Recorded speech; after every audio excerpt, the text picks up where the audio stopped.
मास्टरबेशननी infertility affect होतं का? किंवा PCOS, PCOD ह्या गोष्टींनी कितपत इन्फर्टिलिटीचा प्रमाणामध्ये बदल होऊ शकतो? सो मॅस्टरबेशनमुळे इन्फर्टिलिटी होत नाही. ओके.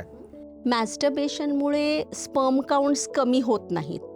टेम्पररीली त्याच्यावर थोडासा इफेक्ट झाला तर होऊ शकतं, पण नाहीतर मॅस्टरबेशनमुळे स्पर्म काउंट्स कमी होऊन इन्फर्टिलिटी होईल, वंध्यत्व होईल असं होत नाही.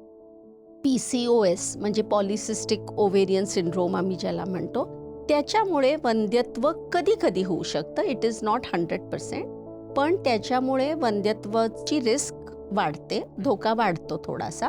पण त्याला पण उपचार आहेत. आणखीन त्याला काही मोठ्या ट्रीटमेंट्स पण करायची गरज आहे असं नाही. वेळीच ते जर आपल्याला कळलं की हे आहे तर अगदी मिनिमल ट्रीटमेंट्स, लाईफस्टाईल चेंज करून ह्या गोष्टींवर आपल्याला ट्रीटमेंट करून इझिली प्रेग्नन्सी होऊ शकते.